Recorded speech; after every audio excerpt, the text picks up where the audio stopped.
Ahoy hoy fellow bookworms, my name is Caroline and I like to read books, so let's talk about them. I realized that I talk a lot on my channel about books that are part of a series, so I thought today I would make a video focusing on some of my favorite standalone books. First up we have The Martian by Weir. This is an amazing sci-fi book where our main character Mark is stranded on Mars after there's a storm which forces the rest of his crew to evacuate thinking that he's dead. It's just an awesome survival story about Mark trying to communicate with Earth so they know he's alive and can come rescue him, but also he has to survive on Mars for much longer than the mission was meant to go for, so he has to somehow work out how to grow crops, how to get more water and all those sorts of things, and it's just really interesting. There's also an excellent movie adaptation which I think I prefer to the book, but I still highly recommend this. Our main character is funny and likable and smart, and the entire story grabs you from start to finish. Next up is The Long Way to a Small Angry Planet by Becky. Now this book isn't technically a standalone because a sequel just came out, but I'm mentioning it anyway. This book is its own complete story, and then the sequel is more of a companion story which follows one of the minor characters on a separate journey. The most amazing thing about this book is the characters. They make up the crew on a spaceship which is traveling to their next job, and they are just so much fun. There's this amazing mix of species and personalities,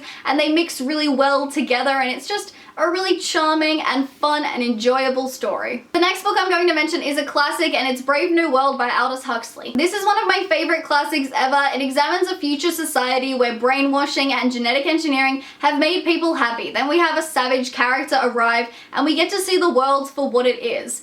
A scary place where personal freedom has been removed to ensure stability. I think this book is super well written, it's really entertaining, it's an interesting concept, and most importantly, it makes you think. Next up is Ready Player One by Ernest, Cline, which is one of the most fun and nerdy books I have ever read. This story is all about an online virtual reality called The Oasis. Basically, one of the co-creators dies and leaves a bunch of Easter eggs and riddles throughout the game and says if someone can solve it, they will inherit his enormous fortune. Our main character Wade solves the first clue, and it just sets the entire plot in motion. I love this book because it's so full of nerdy references to 80s stuff. There's Dungeons and Dragons references, there's Monty Python references, and it's just genuinely fun, but also the entire story is super addictive, so I really highly recommend this one. The final book that I'm going to mention is The Circle by Dave Eggers. Both this and Ready Player One are being made into movies soon, which is really exciting. This book is all about a technology company called The Circle, which reminded me a lot of Google or something like that. Basically,